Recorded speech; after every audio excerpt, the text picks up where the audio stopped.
Hi y'all, my name is Adrian. I've got a lot on my mind. How about you? Let's talk about it.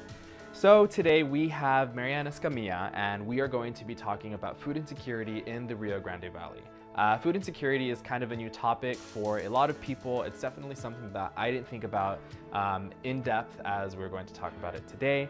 But hope you like the video, and I hope you're inspired to get more involved.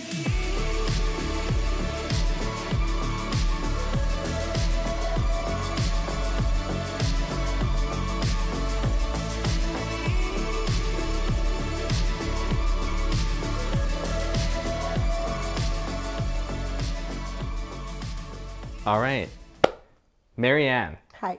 Thank you for being here. Thank you for inviting me over. Of course, I'm very excited.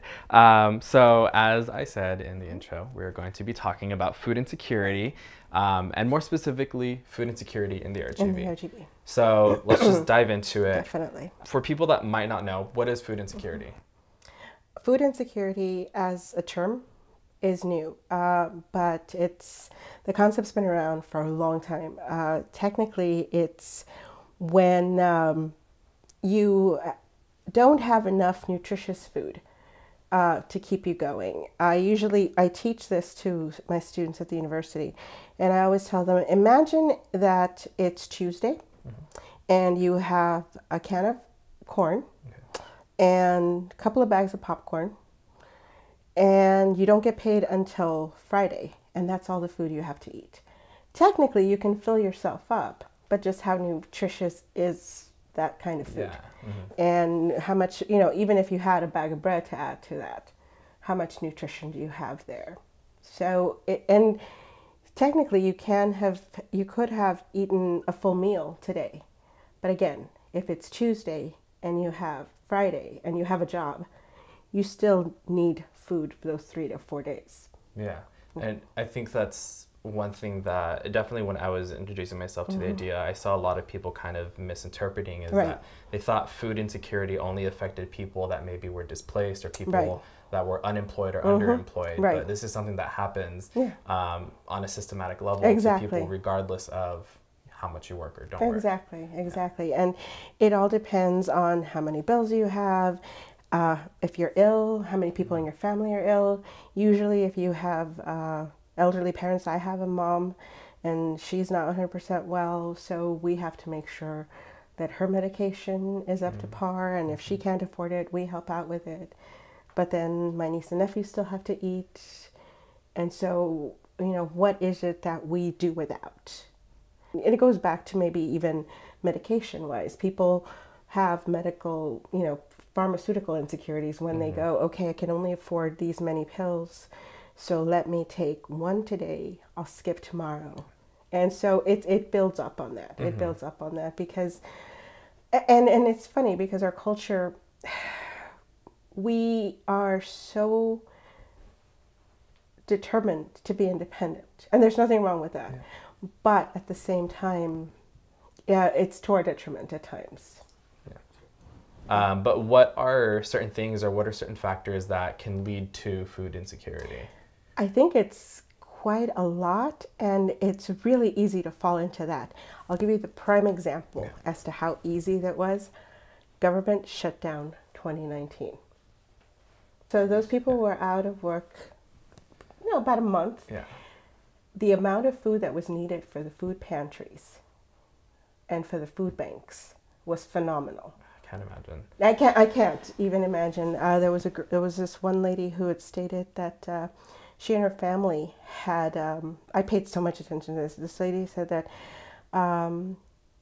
she and her husband had gone through bankruptcy, and she had before the shutdown. Okay. And so she said that was easier than being in the shutdown and being guaranteed a check at the end of it, because they were never guaranteed when the money was going to come. Only that it was coming. She said at least with bankruptcy, she could tell her children, okay, now this is going to happen. This is when we're going to lose our house. This is when we're going to do. She had steps. She understood. With the shutdown, her children were asking what's happening.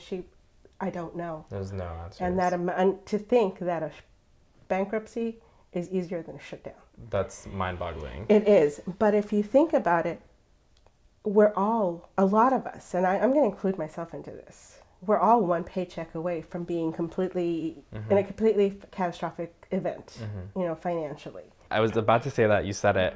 That was a conversation that I had with some friends recently where they brought that up. And I think it was like in an article or it was in some sort of study where it was like most Americans are 2 or 3 paychecks away from like being displaced. Right. And I was like, even at that, like most people that I know, again, including myself, are 1 paycheck away from that. Exactly. Like it's not as large of a margin as people might think also. And again, that's why I wanted to stress earlier that this affects a lot more people. It has nothing to do with people being lazy. Yeah. It has nothing to do with people being bad with money. I'm not going to lie to you. There's some people who are bad with money. I went through bankruptcy. I'm not going to lie, but I went through it because of an illness. And there's other people that do the exact same thing. And that's why those factors are in place. That's why you can go through bankruptcy, so you can start fresh, you know, even yourself out. But that it takes a lot to get you to that point. But at the same time, as you're waiting for that breaking point, you go hungry. And then if you have children, you have them going hungry, and it has, again, nothing to do with people being lazy. It has to do with there not being enough dignified jobs that provide a good steady paycheck. I believe that you can have up to 3 jobs and you still can't have a decent living if you have a family. So I guess on the other side of that, what are, and this might be a loaded question or like a heavier question, but what are some solutions to food insecurity, and how can like the everyday person jump in and try and like help with that? Well, I think that our region has gone into this spiral right now. If you look at the Texas Food Bank of the RGV, they are saying that 1 in 2 children in this area go to bed hungry or are food insecure. And that's not even to mention the seniors, because now we're having seniors that are going through that level too. And that's something that a lot of us don't think about. We think that our seniors are revered, and that's not necessarily true. So the solutions that are out there are Band-Aids, really, the way I see them. And part of the reason that I became interested in food insecurity was because I saw food pantries being opened. So it was the food pantry at the Sacred Heart Church, which is the church that I go to, and UTRGB had a food pantry for their students, and they were opening their food pantry up. And I thought that was fabulous. But then I started wondering, why do we need so many food pantries within so close? Because there's also a Lutheran church right across the university who has a food pantry too. So if you look at that amount of space, it's really not that much, and there's 3. Why do we need so many of them? And so the only reason is because there's a lot more people becoming food insecure, or at least we're discovering them. And all we're doing is creating, again, a Band-Aid, a bandage. Yeah, we need more like sustainable solutions. Exactly, we definitely need a sustainable solution. We have community gardens. As a matter of fact, one of the most interesting things that I found out is the Edinburgh Scenic Wetlands had community gardens available for people, and they were able to, people were able to go in there, the public was, and rent it out. I think it was $25 or $45 for the season. Only 1 was being utilized.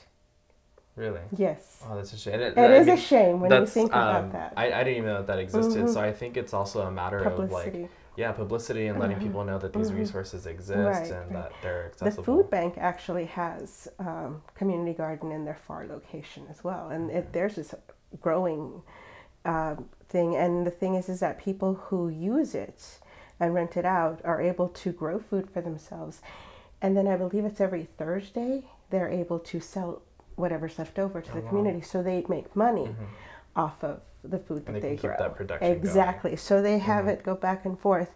There's another farm called Hope in Harlingen who also have a very similar system, and they're trying to teach people how to grow food, because if anything were to happen, and I think one of the biggest things that we saw was that hurricane that ended up hitting Houston, and the fact that again, we're going back to the paycheck. That imagine a catastrophe. Day 1, imagine day 5. And if it were to happen in the valley, where would we get our food? Because there's only one artery, 1 or 2 arteries going that the HEB trucks can come and bring us food to HEB. We are losing more and more agricultural land. And now we're going to lose access to the water with the wall. So where are we going to get all these things? And granted, we don't go in and grab, but at least we'd have something. So it seems like for a while, for at least maybe 3 or 4 years, it seemed as though we were getting people to know we were here. Now it seems as though we're going back to being forgotten, or at least like, oh, okay, they're there. Oh, that's great. Cool. Now let's move on. Yeah. So I think definitely then one of the non-Band-Aid solutions would be, again, to kind of lift these efforts up and really recognize the importance of them, and recognize that it's not just a novel idea. It's about sustainability for our community because of this very real issue. And one of the things, I actually am enrolled in the public administration program at UTRGV, and one of the things that I'm interested in doing is going into various communities and teaching places to grow their own food for the community. I love that. And also having, especially if you have people where you have colonias and people that are there in government housing, I'd love to have a community garden, but also a center where people can showcase what they could do with the foods. Because there's so many cultural things that we're losing because it's so much easier to go to McDonald's. But imagine how cool it would be if you could teach somebody how to make a corn tortilla. Or how to take tomatoes off of the vine and set up another seedling so they can have more. I think that would be really cool. And that's my goal. That's one of the things. Y'all hear that? Reach out to her. She is the one you want to talk to. Let's make this happen. Seriously, that's a beautiful idea. I love that. I love it. I love everything about it. Are there any other resources that maybe you haven't mentioned yet that people can look to for becoming more involved in trying to help with food insecurity, or trying to help more sustainable solutions? Well, definitely becoming involved at just going to the food bank and loading up bags.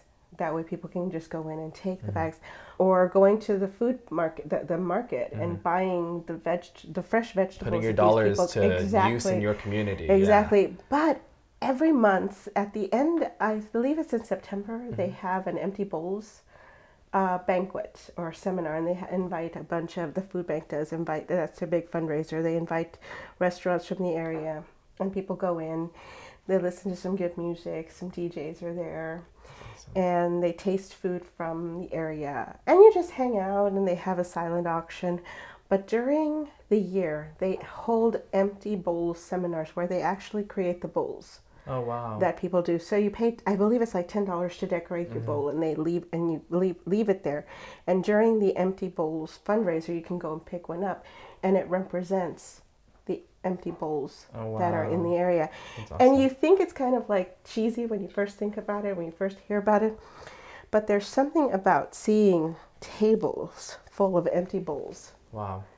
And they're all different, which of course signifies that you have so many different types of people, different kinds of people from different walks of life.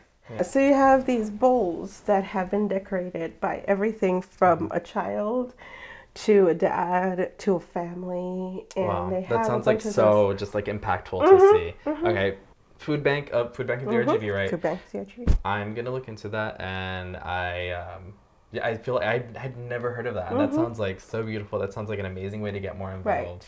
Right. And you get to eat some really great food, and they have them. I think the next one's going to be at Zoe's, and so you so you go there, take some friends with you. You can decorate bowls together, grab some lunch or dinner while you're there. Wow. If you go on their Facebook page from the food bank, they'll go ahead and send you a bunch of events where you can catch up with it throughout the year. Is there anything that you want to leave before you go? Anything that I maybe might have missed? Anything that you think is really important that people hear about this? One thing that's really grim is that over this past summer, though, Texas A&M declared 50% of the Rio Grande Valley to be food deserts. Wow. Yeah, and wow. Yeah, and the food desert is someplace where you have to walk a lot, or at least travel a lot, to actually find a decently priced fresh fruit or vegetables. Yeah, so it doesn't mean like, oh, there's not a McDonald's down No, the road. no, That doesn't count as No. not being. That means Yeah. that there's no access to like good, healthy, fresh food for Reasonably you, priced. like a produce section Yeah. at an HEB. Yeah. Wow. That you could have like those really amazing fruit stands that can give you these wonderful things, but if they're $20, that qualifies as a food desert, because then that's not accessible. That's not. It's not. Yeah. That's ridiculous. So, people might not know that they're in a food desert. Yeah. And I think when McAllen moved the HEB, that made that area a food desert. Wow. Yeah. That's really interesting. Thanks. Well, Marianne, thank you so much for being here. Thank you for inviting me. Thank you so I much hope for I all this. didn't make people sad, but hopefully there's some solutions out there. Some might be bandages, but I think that if enough people get together, we can figure something out. It's up to you. No, but seriously, it sounds really inspiring. And like I said, you mentioned a lot of efforts that already exist that I had no idea about, and I'm sure lots of people don't know about. And I look forward to getting more involved with that, and definitely, like, again, uplifting these sustainable efforts. And I think they're all things that are easy enough for people to do. So you don't have to solve world hunger. No. Right away, but no, you don't even need to solve the food problem in the valley. If you can just help your neighbor, that would be sufficient. Yeah.